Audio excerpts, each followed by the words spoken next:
है खुशामदीद करता है। और उम्मीद करता हूँ कि आपको मेरी वीडियोस पसंद आ रही होंगी। पसंद आ रही है तो बराए मेहरबानी लाइक कीजिए, कमेंट्स कीजिए, शेयर कीजिए। शेयर करने से ये होता है कि दोस्तों का भला हो जाता है और सही मालूमात लोगों तक पहुंच जाती है। सबसे बड़ी बात, चैनल को सब्सक्राइब करें। और इसी उम्मीद के साथ आज का टॉपिक शुरू करते हैं कि आपको वीडियो पसंद आए। आज का टॉपिक ये है कि जैसा कि आपको पता है कि आप कभी ऐसा होता है आपके जो जानवर हैं, बकरे हैं, बकरियां हैं, भेड़ हैं, तो बहुत ज़्यादा सुस्त होते हैं, चारा नहीं ले रहे होते हैं, उसके अलावा बीमार रहते हैं। आप जितना भी उनको खिला दें उसके बावजूद भी जो है उनकी ग्रोथ नहीं हो रही होती है। तो और कभी ऐसा होता है कि हर मौसम में तब्दीली की वजह से जो है वो बीमार होते हैं। उसके अलावा भी कभी ऐसा होता है कि बीमार हो जाते हैं। उसके अलावा आप जितना भी उनको खिला पिला लें उनकी सेहत में, उनकी ग्रोथ में जो है वो कोई फ़र्क नहीं आ रहा होता। तो इसी चीज़ को लेके आज जो है वो आपके साथ एक देसी नुस्खा शेयर करने लगा हूँ। ये देसी नुस्खा पुराने वक्तों से जो चलता हुआ आ रहा है वही देसी नुस्खा है जो हमारे बड़े बुज़ुर्ग जो इस्तेमाल किया करते थे। ज़ाहिर सी बात है उस ज़माने में डॉक्टर नहीं होते थे और मेडिकल की दवाइयाँ नहीं होती थी, तो इसी तरह देसी नुस्खों पे चला करते थे।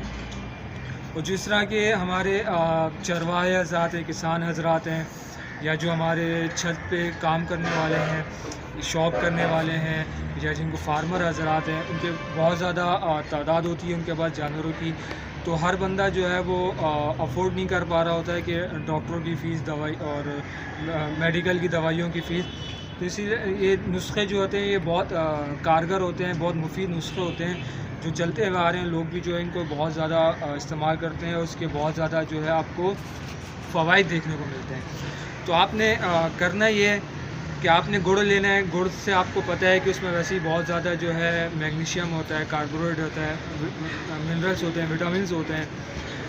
गुड़ का इस्तेमाल लेना है और आपने जो है वो हल्दी का इस्तेमाल करना है। हल्दी आपको पता है एंटीबायोटिक होती है। किसी भी किस्म का इन्फेक्शन हो, अंदरूनी हो, भारी हो, पेट का मसला हो, आंतों का मसला हो, जिसकी वजह से जानवर जो है चारा भी ले रहा होता है, उसकी वजह से जो उसको हाजमा भी नहीं हो रहा होता, ना उसके जिस्म पे जो है उसको लग रहा होता है। और जो तीसरी चीज़ जो है वो आपने काला नमक लेनी है। इन तीनों को जो है वो आपने मिक्स करना है। गुड़ जो है वो आपने, अगर आप बच्चे हैं तो 5 ग्राम लेना है। 5 ग्राम आपने हल्दी लेनी है, पिसी हुई हल्दी, और पिसा हुआ जो है वो आपने काला नमक लेना है। तीनों 5-5 ग्राम लेना है अगर आपके पास छोटे बच्चे। अगर आपका बकरा या बकरी है जो है वो बड़ा है, एडल्ट है, 1 साल से ज़्यादा का है, तो आपने जो है उसमें उसी हिसाब से आपने उसमें तब्दीली करनी है। आपने जो है फिर उसको एक बड़ा ढेला ले लेना है उसका गुड़ का, और एक जो है वो आपने आधी हल्दी ले लेनी है, उसको अच्छी तरह से पीस लेना है। या तो आप इसका ये कर सकते हैं कि आप उसको जो है वो गुड़ बना के दे सकते हैं, ये पानी की उसमें भी दे सकते हैं आप, या तो आप चाहे तो चारे में भी मिक्स करके दे सकते हैं। मेरी नज़र में सबसे अच्छा जो है वो आपने जो है इसको अच्छी तरह से जो है वो मिक्स कर लेना है। मिक्स करने के बाद उसके जो है वो लड्डू बना लेना है।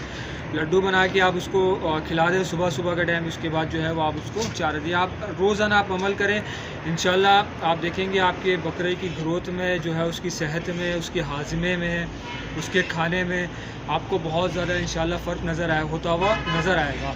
और जिस तरह आप चाह रहे होंगे इंशाल्लाह उस तरह से का आपका जानवर बनता हुआ आपको जो है वो नज़र आएगा।